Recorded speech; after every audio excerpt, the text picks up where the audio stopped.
ውድ ተመልካቾቻችን አማራ ሚዲያ ኮርፖሬሽን ከወሎ ዩኒቨርሲቲ ጋር በመተባበር ወደ እናንተ የሚያደርሰው ማህደረ ወሎ ፕሮግራማችን ተጀምሯል።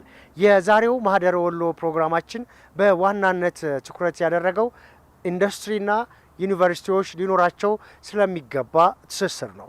ዩኒቨርሲቲዎችና ኢንዱስትሪዎች የሚኖራቸው ትስስር ለአካባቢው ማህበረሰብ፣ ለኢንዱስትሪዎች እንደዚሁም ደግሞ ለዩኒቨርሲቲዎች ደግሞ ለተለያዩ ምርምሮች ግብአት በመሆን ያገለግላልና የሚኖራቸው ትስስር አስፈላጊነቱ በስፋት ይነገራል። ከዚህም ባሻገር የዛሬው ፕሮግራማችን ላይ ዩኒቨርሲቲዎችና የአካባቢው ኢንዱስትሪዎች የጋራ የመሰረቱትን ጉባኤ አስመልክቶም የሚዳስሰው ነገር ይኖራል። ፕሮግራሙን አዘጋጅቶ ወደ እናንተ የሚያደርስላችሁ ተመስገን አሰፋ ነው። መልካም ቆይታ። የዩኒቨርሲቲ ኢንዱስትሪ ትስስር በምርምርና በተግባር የተደገፉ ስራዎችን በጋራ በማከናወን በአብሮነት ሀገርን ለመገንባት የሚያስችል ተሞክሮ የሚተገበርበት መንገድ ነው። በወሎ ዩኒቨርሲቲም ውጤታማ ትስስር ለሀገራዊ ተወዳዳሪነትና ዘላቂ ልማት መሰረት ነው በሚል መሪ ሀሳብ ባለድርሻ አካላት በተገኙበት የዩኒቨርሲቲውና የአካባቢ ኢንዱስትሪዎች ትስስር አማካሪ ምክር ቤት ተመስርቷል። በምስረታ መርሃ ግብሩ ላይ የዩኒቨርሲቲው የቦርድና የማኔጅመንት አባላት፣ የኢኖቬሽንና ቴክኖሎጂ ሚኒስቴር ተወካዮች፣ የኢንዱስትሪና የኮሌጅ ተወካዮች እንዲሁም የደሴ ከተማ የደቡብ ወሎ ዞንና የኦሮሞ ብሔረሰብ አስተዳደር ከፍተኛ የስራ ኃላፊዎች በተገኙበት ነው የምስረታ ፕሮግራሙ የተከናወነም። የወሎ ዩኒቨርሲቲና የአካባቢ ኢንዱስትሪዎች ትስስር አማካሪ ምክር ቤት አስፈላጊነትንና ዩኒቨርሲቲው ወደ ተግባር ዩኒቨርሲቲ እያደረገ ያለውን ሽግግርና ትስስር በተመለከተ ሀሳባቸውን ያጋሩን የዩኒቨርሲቲ ኢንዱስትሪ ትስስርና ቴክኖሎጂ ሽግግር ዳይሬክተር ዶክተር አሳምን አያሌው የወሎ ዩኒቨርሲቲ ከአካባቢ ኢንዱስትሪዎች ጋር በጋራ የመስራት ልምድ እንዳለው አመላክተዋል። ዩኒቨርሲቲው አሁን ድሮ ከነበረበት አካሄዱ ተቀይሯል። ምክንያቱም የተግባር ዩኒቨርሲቲ ስለሆነ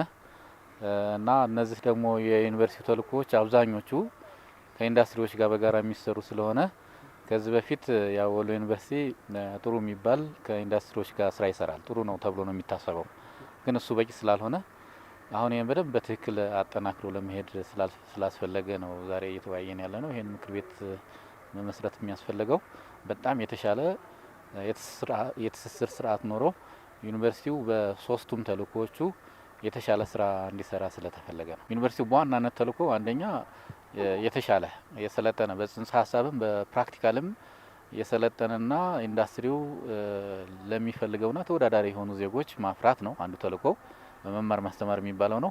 ሁለተኛ ደግሞ የኢንዱስትሪውንና በምርምር ዘርፉ ማለት ነው የአካባቢውንና የኢንዱስትሪዎችን ችግር መሰረት ያደረጉ ችግር ፈቺ የምርምር ስራዎች መስራት ነው።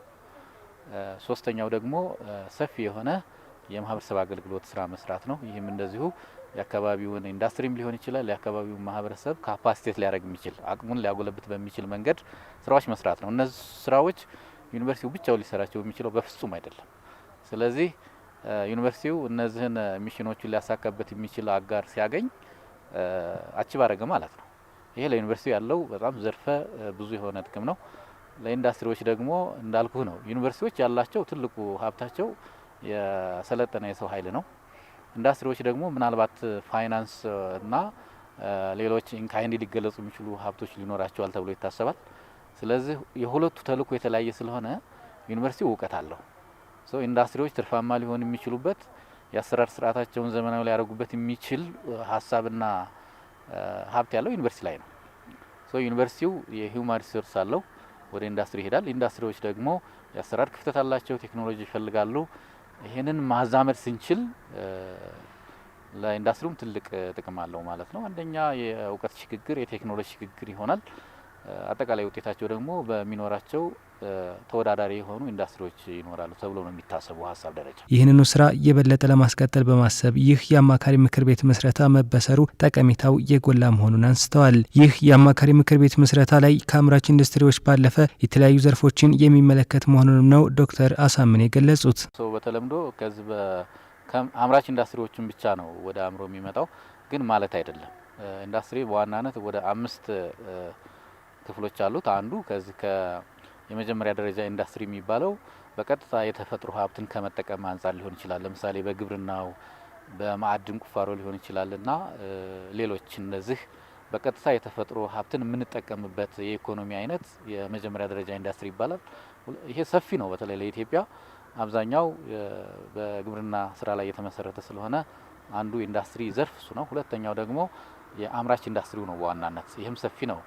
የኮንስትራክሽን ሊሆን ይችላል፣ እንዲሁም ሌሎች የማኑፋክቸሪንግ ዘርፎች ሰፊውን የያዘ ሁለተኛው ኢንዱስትሪ ነው። ሶስተኛው ደግሞ በጣም ሰፊ የሆነው የሰርቪስ ነው። የምታውቀው ሰርቪስ ለምሳሌ የቴሌኮም ሰርቪስ አለ፣ የትራንስፖርት ሰርቪስ አለ፣ የሆቴል አገልግሎት አለ፣ የቱሪዝም አለ። ይሄ በጣም ሰፊ ነውና ይሄኛው የሶስተኛ ደረጃ ነው። በአራተኛ ደረጃም ከእውቀት ጋር የተገናኙ የኢንዱስትሪ ዘርፎች አሉ። በአምስተኛ ደረጃም እንደዚሁ ሃይ ሌቭል የሆኑ አዳዲስ እሳቢዎች ጋር ከመንግስት የከፍተኛ ደረጃ ውሳኔዎች ጋር ተያይዞ እሱም አንድ የኢኮኖሚ ዘርፍ ነው የሚባለውና ይህን ሰፊውን ነው እንግዲህ ኢንዱስትሪ እያልን የምንጠራው እንጂ የአምራቹን ብቻ አይደለም። አሁን አንደኛ የህዝብ ምክር ቤት መቋቋሙ ምንድነው የዩኒቨርሲቲዎችን የሙያና ቴክኒክ ኮሌጆችን የምርምር ተቋማትንና አጠቃላይ ቅድም የጠቀስኩልን ሰፊውን የያዘው ኢንዱስትሪ የሚባለውን ክፍል አሳስሮ ለመሄድ ይሄ የምክር ቤት መሰብሰቡ ትልቅ ሚና አለው። የመሪነት ሚናውን ይወስዳል ማለት ነው። ቅድም እንዳልኩ የጋራ ምርምር ሊኖረን ነው። የጋራ የማህበረሰብ አገልግሎት ሊኖረን ነው። በመማር ማስተማሩ ተማሪዎቻችን ወደ ኢንዱስትሪ ነው የልምምድ የሚወጡት በኢንተርንሺፕ ፕሮግራም። መምህራኖችም እንደዚሁ የስኪል ጋፕ አለ ተብሎ ስለሚታሰብ ወደ ኢንዱስትሪ ሂደው አንደኛ አቅማቸውን ያጎለብታሉ፣ ሁለተኛ የኢንዱስትሪ ችግሮችን ይለያሉ። ኢንዱስትሪዎችም በዛ ልክ ተጠቃሚ ይሆናሉና ይሄ አማካሪ ምክር ቤት ይህንን የትስስሩን ጉዳይ በበላይነት ለመምራት ለመገምገምና ወደ ተሻለ ደረጃ ለመውሰድ ትልቅ ሚና አለው ተብሎ ታስቦ ነው እየተመሰረተ ያለው። የመድረኩ ተሳታፊ በጣም ብዙ ነው። ከመንግስት መስሪያ ቤቶች በተለይ ሴክተሮችን የሚመሩ በጣም ብዙ አሉ። ከአራቱም ዞኖች ከደሴ ከተማ፣ ከደቡብ ወሎ ዞን፣ ከኮምቦልቻ ከተማና ከኦሮሞ ብሔረሰብ አስተዳደር ዞን ያሉ የመንግስት የተለያዩ ሴክተሮችን የሚመሩ የተለያዩ አይነት የኢንዱስትሪ ባለሙያዎች የኢንዱስትሪ ተወካዮች አሉ። የዩኒቨርሲቲው ሁሉም ማህበረሰብ አለ፣ ኤንጂኦዎች አሉ እና ሁሉንም ማህበረሰብ ክፍል ያካተተ ነው። በዋናነት ቅድም እንዳልኩ የሙያና ቴክኒክ ኮሌጆች አሉ፣ የምርምር ተቋማት አሉ የአካባቢ እና ሰፊውን ኢንዱስትሪ የሚወክሉ የኢንዱስትሪ ተሳታፊዎች አሉ። የሚጠበቅባቸው አንደኛ መንግስት ያወጣውን ፖሊሲና የአሰራር መመሪያዎችን አዌር ያደርጋሉ። ሁለተኛ ከዚህ በኋላ ይህን ትስስሩን አጠናክረው አብረን እንሰራለን ማለት ነው። የሚጠበቅባቸው ይህንን የቤት ስራ ወይ ቴክ አዌይ ይዞ መሄድ ነው ማለት። በአማካሪ ምስረታ መርሃ ግብሩ ላይ የተሳተፉ ባለድርሻ አካላትም ወሎ ዩኒቨርሲቲ ኢንዱስትሪው የሚፈልገውን የሰው ኃይል ከማፍራት አንጻር ከፍተኛ አቅም እንዳለው በመግለጽ ትስስሩ እውቀትና ክህሎትን አቀናጅቶ ለመጠቀም እድል የሚሰጥ ነው ብለዋል። ስሜ ኤርሚያስ ጌትነት ይባላል። የኮምቦልቻ ፖሊቴክኒክ ኮሌጅ ዲን ነኝ። ጥራት ያለው ተማሪን ስናስብ የተለያዩ አካላቶች በቅንጅት መስራት እንዳለባቸው እናስባለን። እኛ እንደ ትምህርት ተቋም ኮምቦልቻ ፖሊቴክኒክ ኮሌጅ፣ ወሎ ዩኒቨርሲቲ እንደዚሁም ደግሞ በአካባቢ ያሉ ኢንዱስትሪዎች፣ ፋብሪካዎች፣ የምርምር ተቋማት ጋር አብረን በመስራት እነዚህን እኛ የምናሰለጥናቸውን ሰልጣኞች አሁን ዘመኑ የሚፈልገውን የስኪል ኖሌጅ ኤንድ አቲቲዩድ እንዲላበሱ ለማድረግ ላለፉት ረጅም ዓመታቶች በጣም ክሎዝሊ እየሰራን ያለ ነው። በዚህም እስካሁን ድረስ በጣም ጥሩ ውጤቶች አስመዝግበንበታል። አሁን ደግሞ ዛሬ እዚህ እያበሰርን ያለው የዩኒቨርሲቲውና የኢንዱስትሪዎች ምክር ቤት ምስረታ በቀጣይ ይህን ስራዎቻችን ለማጠናከር በጣም ጥሩ ግብአት ይሆናል ብለን እናስባለን። አሁን እዚህ እየቀረቡ ያሉት እንደ ትምህርት ተቋማቶች ምን ማድረግ አለብን፣ እኛ ኢንዱስትሪዎች ደግሞ ምን ማድረግ አለባቸው፣ ተግባርና ኃላፊነታችን ምንድን ነው፣ እንደ ሁላችንም አላማችን ጎላችን አንድ ስለሆነ እነዚህን ጎሎች አቺቭ ለማድረግ እያንዳንዱ ሴክተር መስሪያ ቤት፣ ኢንዱስትሪው፣ ዩኒቨርሲቲዎች፣ የትምህርት ተቋማቶች ምን ማድረግ አለባቸው፣ ኃላፊነታቸው ምንድነው፣ ተግባራቸው ምንድነው፣ ምንስ ማድረግ አለባቸው የሚለው ዲቴል ዝርዝር እየተወያየንበት ነው ያለው። ይሄ ደግሞ በቀጣይ አንዱ ሴክተር መስሪያ ቤት ወይም አንዱ ኢንዱስትሪ አንዱን ሳይጠብቅ ራሱ አውቆ እንዲሰራ ለማድረግ አኳያ በጣም ጥሩ ግብአት ነው ብዬ ነው የማስበው። ፋጡማ ኢማም እባላለሁ። የአማራ ብረት ኢንዱስትሪ ማሽን ቴክኖሎጂ ምክትል ዋና ስራ አስኪያጅ ነኝ። ያው ዛሬ እዚህ የተገኘንበት ዋና የኢንዱስትሪ ዩኒቨርሲቲ ትስስር አማካሪ ምክር ቤት ለመመስረት ነው። የተለያዩ ጥናታዊ ጽሁፎች ቀርበዋል። ይሄ የኢንዱስትሪ ዩኒቨርሲቲ ሊንኬጁ እጅግ በጣም ወሳኝ ነው። እንግዲህ ያው ወሎ ዩኒቨርሲቲ አፕላይድ ዩኒቨርሲቲ ነው፣ የተግባር ዩኒቨርሲቲ ነው። ተማሪዎች ወይም እዚህ ጋር የሚበቁ ዜጎች ከኢንዱስትሪው ጋራ በቀጥታ ግንኙነት አላቸው። ቀጣይም ላይ ወጥተው ለስራ ብቁ ሊያደርግ የሚችል ሁኔታ ለመፍጠር የሚያስችልና ሌሎች አዳዲስ ሪፎርሞችን የያዙ ፕሮክላሜሽኖችን ፕሬዘንት ተደርገዋል። በዚህ በዛሬው እስካሁን ባለው ሴሽን ማለት ነው። እና ምንድነው እስካሁን ድረስ የነበሩ ማነቆችን ሊፈታ የሚችል የህዝብ ተወካዮች ምክር ቤትም ያጸደቃቸው አዋጆች አሉ። እነሱ በፊት ከነበረው አሁን ደግሞ በአስገዳጅ ሁኔታ የኢንዱስትሪ ዩኒቨርሲቲ ሊንኬጁ በህግ በአዋጅ በመመሪያዎች የታገዘ ተማሪዎችም ብቁ ሆነው እንዲወጡ ሊያደርግ የሚችል ሌሎችም የምርምር በአራቱም የኢንዱስትሪ ዘርፎች ልክ ስር በአግባቡ እንዲሰራ ሊያደርግ የሚችል ሁኔታ ይፈጥራል የሚል ሀሳብ ነው ያለኝ።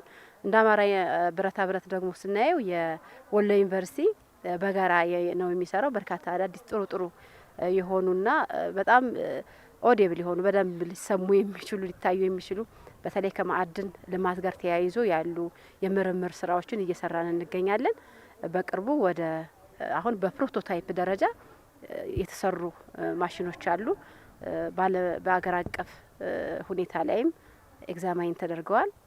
ቀጣይ ላይ ወደ ህብረተሰቡ የሚደርሱበት ሁኔታ ይፈጠራል ማለት ነው። ከዚህ በፊት ኢንዱስትሪዎችና ኮሌጆች ከወሎ ዩኒቨርሲቲ ጋር የነበሩ ግንኙነቶችን በማጠናከር ውጤታማ ስራን ለመስራት ምክር ቤቱ አጋዥ በመሆኑ ይህንን ይበልጥ ለማስቀጠል ዝግጁ መሆናቸውንም ነው ተሳታፊዎቹ የገለጹት። ከወሎ ዩኒቨርሲቲ ጋር በጣም በቅርበት ነው የምንሰራው። የተለያዩ ምርምሮችን አብረን እንሰራለን። የተለያዩ ቴክኖሎጂዎችን አብረን እየሰራን የነበረው እስካሁን ድረስ ለማህበረሰቡ ኢቨን ተደራሽ አድርገናል። ፕላስ እኛ ጋር ያለ እነሱ ጋር ያለ ሪሶርስ ሼር በማድረግ እንደዚሁ እኛ ጋር ደግሞ ኑሮ እነሱ ጋር እንደዚሁ ሁለታችንም ጋር የሌለ ነገሮችን አብረን ሼር በማድረግ እየሰራን ያለ ነው። ይሄ ደግሞ በእኛ ተማሪዎችም በዩኒቨርሲቲው ተማሪዎችም የሚፈለገውን እውቀት ከማግኘት አኳያ በጣም ትልቅ ውጤት አስመጥቷል። ኮምቦልቻ ደግሞ እንደሚታወቀው ብዙ ኢንዱስትሪ ያለበት ከተማ ነው። ሶ የኛ ስልጠና እንደ ቲቤት የኛ ስልጠና 70% በኢንዱስትሪ ውስጥ የሚሰጥ ነውና ይሄን 70% ከመስጠት አኳያ እኛ አካባቢ ያሉ ኢንዱስትሪዎች በጣም ትልቅ ሮል ነበራቸው። ሶ ይሄ ትስስር በጣም ጥሩ ውጤት ይኖራል ብለን እናስባለን። ኮምቦልቻ ፖሊቴክኒክ ኮሌጅ ምናልባት ኢንፎርሜሽን ሊኖራችሁ ይችላል። የምስራቅ አፍሪካ የልህቀት ማዕከል ሆኖ እየሰራን ያለ ነው። እዚህ ተቋም ውስጥ አሁኑ ሰዓት ኦልሞስት ዓለም የደረሰበት የተለያዩ ቴክኖሎጂዎችን እያስገባን ያለ ነው። የተለያዩ ኢንፍራስትራክቸሮችን እየሰራን ያለ ነው። ፕላስ እንደዚሁ መምህራኖችን ከውጭ ሀገር ድረስ በመላክ እስከ ፒኤችዲ ድረስ እየላክን እያስተማርን ያለ ነውና እነዚህን የፋሲሊቲዎችን የመምህራኖች ካፓሲቲ እና እንደዚሁ ደግሞ የላቦራቶሪዎችን በማቀናጀት አካባቢያችን ላይ ጥሩ ነገሮችን ጥሩ ሰልጣኞች እንዲኖሩ ኢንዱስትሪው ሄደው የኢንዱስትሪውን ፍላጎት ሊያሟሉ የሚችሉ ሰልጣኞችን ለማፍራት ጥሩ አቅም ይፈጥራል ብለን እናስባለን። ከዚህ በፊት የነበረውን ተግባር በማስቀጠል በማስፋት ሞዴል የሆነ ክላስተር እንፈጥራለን ብለን እናስባለን። ወሎ ዩኒቨርሲቲ ያ ኮምቦልቻ አካባቢ ደሴ አካባቢ መሆኑ በጣም ትልቅ ጥቅም አለው። ኮምቦልቻ አካባቢ መሆኑ በርካታ ኢንዱስትሪዎች አሉ። ብዙ የተግባር የሚሰጥባቸው በርካታ ማኑፋክቸሪንግ ተቋማቶች አሉ። ስለዚህ ተማሪው በቀጥታ ያንን ያዛ ማግኘት ይችላል፣ ልምድ ማግኘት ይችላል። ከቲዮሪ ባለፈ ተግባራዊ ልምምድ ማድረግ ይችላል። ወሎ ዩኒቨርሲቲ ደግሞ እዛ አካባቢ በመሆኑ ምክንያት የተለያዩ እዚህ ጋር ፕሬዘንት ከተደረጉት ውስጥ ለምሳሌ ከዚህ ከሶሊድ ዌስት ማኔጅመንት ጋር ዩኒቨርሲቲ የተሰራው ነገር አለ። ያ ኢንጌጅመንት ነው ለማህበረሰቡ ኢንጌጅድ የሆነበት እና ሌሎችም ስራዎች እየሰራ ከመሆኑ አንጻር ዩኒቨርሲቲው ለማህበረሰቡ በጣም አስፈላጊና አገልግሎት እየሰጠ ያለ ነው። ከመማር ማስተማሩ በዘለለ ማለት ነው። እኛ ጋርም እንደዚሁ ተማሪዎች መጥተው ኢንተርንሺፕ ይወጣሉ፣ ይማራሉ፣ የምርምር ስራ ይሰራል። እኛም እንደዚሁ ከኛ ጋር ብታሳየን ለምሳሌ እነኚህ ፕሮቶታይፖች የተሰሩ ፕሮቶታይፖች በቀጣይ ላይ ወደ ህዝቡ ወደ ተጠቃሚ ሲሄዱ ሰፊ የሆነ የገበያ ትስስር ይፈጥራል ማለት ነው። እኛም ማስ ፕሮዳክሽን ውስጥ እንገባለን። እነዛ ማሽኖች በቀላሉ እንሰራለን፣ ለህብረተሰቡ አገልግሎት ይሰጣል። በባህላዊ መንገድ ጉዳት ሲደርስባቸው የነበሩ አሁን የማዕድን አመራረት አወጣጥ ሁኔታዎችን እነኚህ የተሰሩ ወሎ ዩኒቨርሲቲ ይዟቸው የመጣው የምርምር ስራዎች በፕሮቶታይፕ ደረጃ ያሉት ወደ አካባቢው ሲሄዱ እኛም ማስ ፕሮዳክሽን እናመርታለን፣ ከኛም ጋር ገቢን ይጨምራል ማለት ነው። ስለዚህ ዩኒቨርሲቲው እጅግ ወሳኝና ጠቃሚ ነው ማለት ነው። እዛ አካባቢ መኖሩ ከዚህ በፊት የነበረው አለ ጅምሮች አሉ። እነዛ ጅምሮች ደግሞ አሁን ባለው ምክር ቤት ደግሞ ተጠናክረው ችግሮች የነበሩት አንዳንድ እንትኖችን እነሱ ተስተካክለው በቀጣይ ላይ ዩኒፎርም በሆነ መንገድ ለመስራት አመቺ ሁኔታ ይፈጥራል የሚል ሀሳብ ነው ያለው። እስካሁንም አብረን ነው የምንሰራ፣ ደግሞ አሁን የበለጠ ተቀናጅተን እንሰራለን ማለት ነው።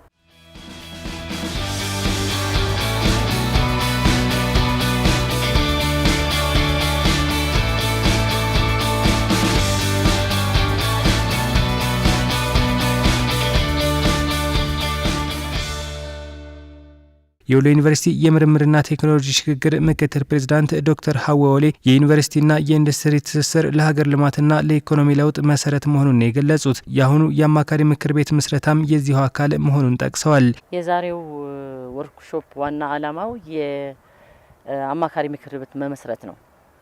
የዩኒቨርሲቲ ኢንዱስትሪ ትስስርን ስራ ለማሳለጥ እንዲበጅ የአማካሪ ምክር ቤትን መመስረት አስፈላጊ ሆኖ ተገኝቷል። ይሄም ደግሞ ምንድነው ዩኒቨርሲቲዎች ከኢንዱስትሪዎች ጋር አብረው በመሆን የአካባቢውን ችግር ለመፍታት የትምህርት ጥራትን ማምጣት የኢንዱስትሪዎችን ችግር ለይቶ መፍታት ከዛ ደግሞ ዩኒቨርሲቲ ህብረተሰቡን ተጠቃሚ ማድረግ ነው ስራውና የኢንዱስትሪ ዩኒቨርሲቲ ትስስር ዋናው ዓላማው እውቀትን ወደ ኢንዱስትሪ በመሄድ መምህራኖቹ ተማሪዎቹ እውቀትን በተግባር ማሳየትና መማር ከዛ እንደገና ደግሞ ዩኒቨርሲቲ ያሉት አመራሮች ወይም ባለሙያዎች ወደዚህ መጥተው ደግሞ ትምህርት መስጠት እና የተቀላቀለና ወይም የተቀናጀ ስራ እንዲሰራና ምንድነው የሚያስፈልገው ኢንዱስትሪው ምን ያስፈልገዋል በምርምር ማጥናት። ስለዚህ የኢንዱስትሪ ችግር ይሄ ነው ሲባል ተመራማሪዎች ከዚህ ሄደው ያጠኑታል። ስፖንሰር ማን ያደርጋል? ኢንዱስትሪው ማለት ነው። በዚህ በተሳለጠ ስራ ምክንያት የአካባቢያችን ማህበረሰብ ችግር ይፈታል ማለት ነው። ኢንዱስትሪዎች አሉ ማለት የአካባቢያቸውን የማህበረሰብ እድገት ለውጥ ያመጣሉ ብሎ ስለሚታሰብ ማለት ነው። የዩኒቨርሲቲ ኢንዱስትሪ ሊንኬጅ አዋጅ በ2015 ጸድቆ በነጋሪት ጋዜጣ ከወጣበት ጀምሮ ሚኒስትራችን ወደ 7 የሆኑ መመሪያዎችን በ2017 ላይ አጽድቆ ወደ ስራ አስገብቷል። በክለስተር እያደረገ ዩኒቨርሲቲዎች እንዲነሳሱና ወደ ስራ እንዲገቡ ወደ 2017 መጨረሻ ላይ ነው መመሪያዎቹን ያወረደው። በዚህ አመት ግን ዩኒቨርሲቲዎች እነዚህ ዩኒቨርሲቲ ኢንዱስትሪ ሊንኬጅ ስንል ዩኒቨርሲቲዎች ኢንዱስትሪዎች ስንል ደግሞ እነዚህ ፋብሪካዎችን ብቻ ሳይሆን ለምሳሌ ጤና ጣቢያ ወይም ሆስፒታል ለጤና ባለሙያዎች ኢንዱስትሪያቸው ነው።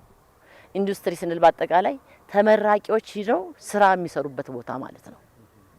ለምሳሌ ኮርት ወይም ፍርድ ቤት ለህግ ተማሪዎች ኢንዱስትሪያቸው ነው ማለት ነው። ስለዚህ ኢንዱስትሪ ዩኒቨርሲቲ ትስስር ስንል ግን 4 ነገሮችን ይይዛል። አንደኛ የምርምር ተቋማትን ለምሳሌ እንደ ስሪንቃ እርሻ ምርምር፣ እንደ ኮምቦልቻ እነዚህ ፖሊቴክኒክ ኮሌጆች፣ የአማራ ክልል የጤና የህብረተሰብ ጤና ሳይንስ ምርምር ተቋም፣ ኢንዱስትሪዎች፣ ዩኒቨርሲቲዎች በአጠቃላይ ይሄንን የኢንዱስትሪ ሊንኬጅ ይመሰርታሉ ማለት ነው።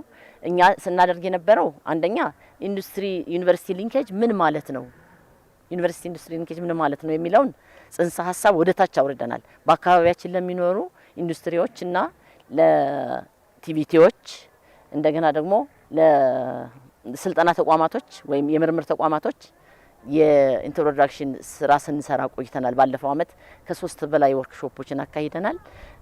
እንደገና ደግሞ ፎረምም እየመሰረትን ነው። በየቦታው እየሄድን እነዚህ ኮሌጆችን ያማጠናከር ስራ እንሰራለን። ዩኒቨርሲቲው የትምህርት ጥራትን ለማስጠበቅ የተግባር ተኮር ልምምድን የኢኖቬሽንና የቴክኖሎጂ ሽግግርን በማጠናከር በኩል በርካታ ስራዎችን እየሰራ እንደሆነ የገለጹት ምክትል ፕሬዝዳንቷ ይህ የአማካሪ ምክር ቤት ምስረታ የምርምር አጀንዳዎችን ከኢንዱስትሪ ፍላጎቶች ጋር ለማጣጣምና እውቀትና ቴክኖሎጂን ከላቦራቶሪ ወደ ተግባር ለማሻገር አስፈላጊ ሚና እንደሚኖረው ጠቁመዋል። ይሄ የዩኒቨርሲቲ ኢንዱስትሪ ሊንኬጅ ዋናው ዓላማ ምንድነው? የት አለ ላቦራቶሪ የት አለ? ለምሳሌ ወይዘሮ ስህን ያለውን ትልቅ ላቦራቶሪ ወሎ ዩኒቨርሲቲ እንዲደግመው አይፈልግም። ሁሉም ኢንዱስትሪዎችም ኮሌጆችም የምርምር ተቋማቶችም እንዲጠቀሙበት ያስፈልጋል እና አብሮ በመሆን አገር መገንባት ነው። የነዚህ አሁን ይሄ ራሱ ምክር ቤቱ የአገራችን የትኩረት አቅጣጫ ምንድነው፣ እንደ ክልላችን ደግሞ ምን ቅድሚያ ይሰጣል የሚለውን ነገር አብሮ በመስራት የህብረተሰብን ችግር መፍታት የሚችሉ ተማሪዎችን ማፍራትም ነው። ተመራማሪዎቻችን ደግሞ መሬት ላይ ጠብ የሚል ወይም ውጤት ያለው ምርምር እንዲሰሩ ማድረግ ነው። ከዛ መምህራኖቻችን ያበለጸጓቸውን የተለያዩ ማሽኖች በኢንኩቤሽን ሴንተር አበልጽጎ ወደ ገበያ ማውጣት ነው። አሁን እንዳካሄድ ምንድነው ዩኒቨርሲቲዎች ራሳቸው መቻል አለባቸው ተብሏል። ስለዚህ ምርምርም ኮመርሻላይዝ መደረግ አለበት። አንደኛ ውጤት ተኮር ይሄ ውጤት ያለው ነገር እንዲሰራ ይፈልጋል። ሁለተኛ ደግሞ የኢንዱስትሪዎቹን ችግር መፍታት አለበት ተብሎ ይታሰባል። አሁን በጣም ብዙ ጠልቀን የአብረን የሰራን አይደለም፣ ግን ተማሪዎቻችን ይሄዱ ይሰራሉ፣ መምህራኖቻችንም ጀምረዋል። አሁን ደግሞ ምንድነው ኢንዱስትሪ ያሉት ባለሙያዎች ወደኛ መጥተው ልምዳቸውን ለተማሪዎች ፕሬዘንት እንዲያደርጉ እንዲያስተምሩ፣ ተማሪዎች እዛ ቦታ ላይ ይሄዱና ሁሉም ተጠቃሚ ይሆናል የሚባልበት ምክንያት ተማሪዎች እዛ ስልጣናውን ይወስዳሉ።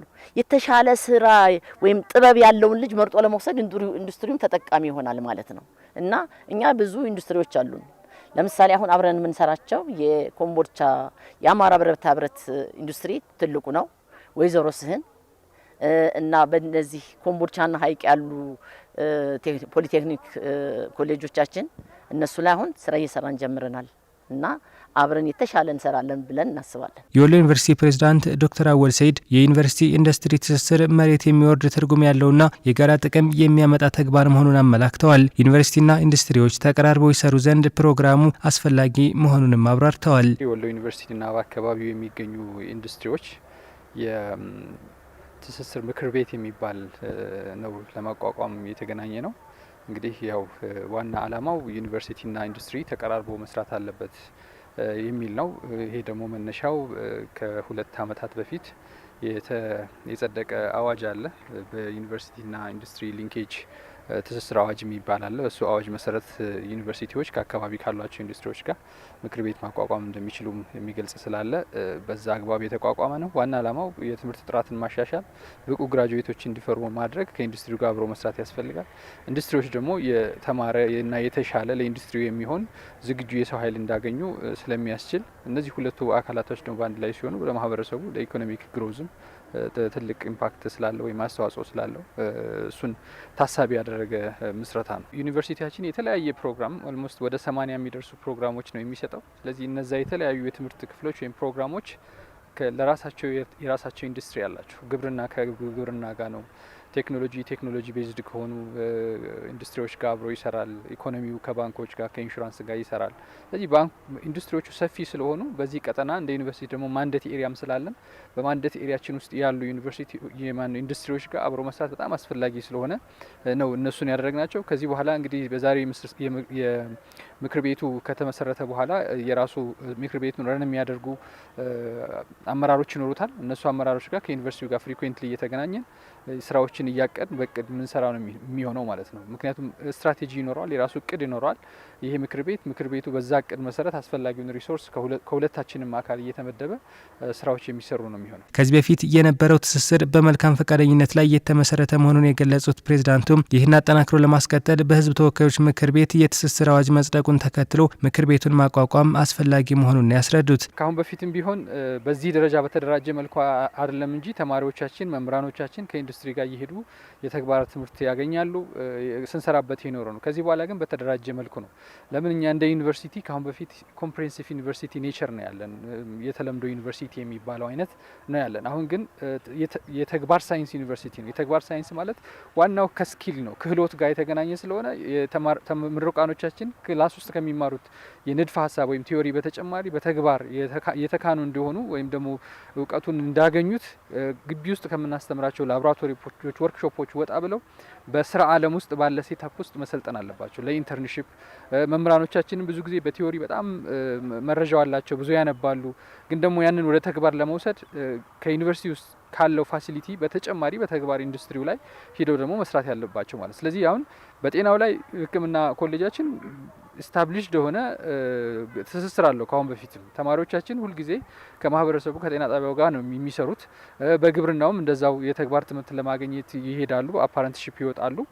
በቴክኖሎጂም ከኮምቦልቻ ካሉ የተለያዩ ኢንዱስትሪዎች ጋር አብረው ነው አፓረንትሺፕና ኢንተርንሺፕ የሚወጡት። አሁን ግን ሞር መምህሩም ሪስኪል ማድረግ ስላለበት እስካሁን የነበረውን ስኪል ሞር ወደ ስኪሉም ላይ መምጣት ስላለበት መምህራኖቻችንንም ሳይቀር ከኢንዱስትሪዎች ጋር እንዲሄዱ ለማድረግ ስራዎችን እንሰራለን። ይሄ ደግሞ ይሄ ምክር ቤት አንዱ ትልቁ ስራ እንደዚህ አይነት ነገሮችን ማመቻቸት ነው የሚሆነው ማለት ነው። የዓለምን ኤክስፒሪየንስ እና በተለይ ያደጉ ሀገራትን ኤክስፒሪየንስ ማየት የሚጠቅመው አዲስ አይደለም ፕራክቲሱ፣ እንደውም ዘግይተናል የሚለውን መልእክት ለማስተላለፍ ነው።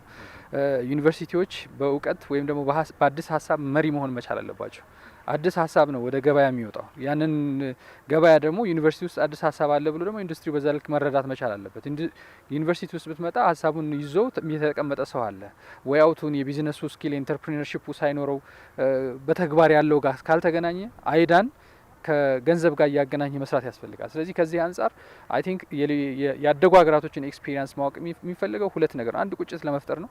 ሁለተኛ ደግሞ ከዚህ በኋላ አትሊስት ኖርማል አድርጎ ስራውን ከኢንዱስትሪዎች ጋር ሙቹዋል በሆነ መንገድ መስራት ስለሚያስፈልግ ነው። በምስረታ ፕሮግራሙ ላይ የተገኙት የኢኖቬሽንና ቴክኖሎጂ ሚኒስቴር የሳይንስና ቴክኖሎጂ ኢኖቬሽን ፖሊሲ አናሊስት ዶክተር አበበ ሞላ ሀገር የሚያድገው ኢንዱስትሪዎችና ዩኒቨርሲቲዎች በጥምረት ሲሰሩ እንደሆነ በመግለጽ ወሎ ዩኒቨርሲቲ የጀመረው ሂደት የሚደነቅ መሆኑን በማንሳት ሚኒስቴር መስሪያ ቤቱ ይህንን ለመደገፍ ቁርጠኛ መሆኑን ተናግረዋል። የአማካሪ ቦርድ ማቋቋም በጣም ለአንድ ሀገር እድገት በጣም ወሳኝ ነው።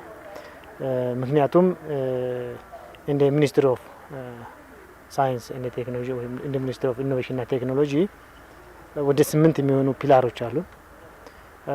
ከ8ቱ ፒላሮች አንዱ ትብብርና ትስስር ነው። ይህንን ትብብርና ትስስር ወደ መሬት ለማውረድ ወሎ ዩኒቨርሲቲ የሄደበት አቅጣጫ የሄደበት ጅማሮ በጣም የሚያበረታታና በጣም የሚያኮራ ነው። እንደ ሚኒስትሪ ኦፍ ኢኖቬሽንና ቴክኖሎጂ ፖሊሲ አለ። የሳይንስና የቴክኖሎጂ ኢኖቬሽን ፖሊሲ ይህን ነገር ያበረታታል፣ ይደግፋል። በዚህም ምክንያት አሁን የጸደቀ የስታርታፕ አዋጅ አለ። የኢኖቬሽንና ቴክኖሎጂ ሳይንስና ቴክኖሎጂ ኢኖቬሽን ፖሊሲ ማስፈጸሚያ ስትራቴጂም ጸድቋል። ኢኖቬሽንና ቴክኖሎጂ ሚኒስቴር የዚህ አይነቶች ተግባራቶችን ለመደገፍ ቁርጠኛ ነው። በዚህም ሚኒስትራችን ትልቅ ፍላጎትና ቁርጠኝነት አላቸው። እንደ ሀገርም አንድ ሀገር የሚያድገው ኢንዱስትሪና ዩኒቨርሲቲዎች ኮላቦሬት ሆነው ሲሰሩ ነው። ኮላቦሬሽን ፈጥረው ኔትወርክ ፈጥረው ምርምርን ከሰሩ ቴክኖሎጂን ትራንስፈር ካረጉ ኢኖቬሽኖችን ካሳለጡ ወደ መሬት አውርደው ለኮሚኒቲው ካደረሱ ነው። ይህን ለማድረግ ደግሞ የኢንዱስትሪና ዩኒቨርሲቲ ትስስር በጣም ወሳኝ ነው። በዚህ ወሳኝ ጊዜ ወሎ ዩኒቨርሲቲ ይህን የመሰለ ኢኒሼቲቭ ወስዶ ይህን የመሰለ ፕሮግራም በማዘጋጀቱ ሪሊ በጣም አፕሪሼት የሚደረግ ነው፣ የሚደገፍ ነው። ኢኖቬሽንና ቴክኖሎጂ ሚኒስቴርም ይህን ለመደገፍ ቁርጠኛ መሆኑን ለማንሳት ትወዳለሁ። እስካሁን ድረስ እኔ እስከማውቀው ድረስ ለመጀመሪያ ጊዜ ወሎ ዩኒቨርሲቲ ነው እንደዚህ ያለ ነገር ኢኒሼቲቭ ወስዶ እኛንም ጋብዞ ይህን ተግባር ወደ መሬት ለማውረድ ቁርጠኛ ነኝ ያለው። እንደ አጋጣሚ ሆኖ እኔ የሳይንስና ቴክኖሎጂ ኢኖቬሽን ፖሊሲ ላይ ስልጠናዎችን ለዩኒቨርሲቲዎች እሰጣለሁ ይዞ ይህን እንደዚህ ያሉ ተግባራቶችን እንዲያወርዱ ለአብዛኞቹ ዩኒቨርሲቲዎች ምክር ሀሳብ አቅርቤ ያለሁ። ኢቨን ለኮምቦልቻ ዩኒቨርሲቲ መጥቼ ነበር ከ6 5 ወር በፊት ስለዚህ ጉዳይ ማንስቼ ነበር። ይህን ነገር አሁን ወደ መሬት ማውረዳቸው እኔ በጣም ነው ደስ ያለኝ። ሌሎችም ዩኒቨርሲቲዎች የዚህን ተሞክሮ ወስደው ወደ መሬት እንዲያወርዱ እኔ በምችለው አቅም ምክር ሀሳቤን አቀርባለሁ። እንደ ድሉ ነው ያው ዩኒቨርሲቲዎች ላይ ሄዳለሁ። የሳይንስና ቴክኖሎጂ ኢኖቬሽን ፖሊሲውን ለማስተዋወቅ ግንዛቤ ለመስጠት ስትራቴጂው ላይ ግንዛቤ ለመስጠት ሄዳለሁ። ይህም ጥሩ አጋጣሚ ነው ለኔ እንደ ተሞክሮ የወሎ ዩኒቨርሲቲ አሁን የሄደበትን መንገድ ሁሉም እንዲከተሉ ምክር ሀሳብ አቀርባለሁ ብዬ አስባለሁ። በእለቱ የትስስር አማካሪ ምክር ቤትና የቦርድ አባላት ምርጫ ተካሂዶ በቀጣይ ለሚከናወኑ የጋራ ስራዎች አቅጣጫዎችም ተቀምጠዋል። ኢንዱስትሪዎችና ዩኒቨርሲቲዎች ሊኖራቸው ስለሚገባ ትስስር አስመልክቶ ወደ እናንተ የደረሰው የዛሬው ማህደረ ወሎ ፕሮግራማችን ይህንን ይመስል ነበረ። ውድ ተመልካቾቻችን ሳምንት በሌላ ፕሮግራም እንገናኛለን። መልካም ቆይታ ከቀሪ ፕሮግራሞቻችን ጋር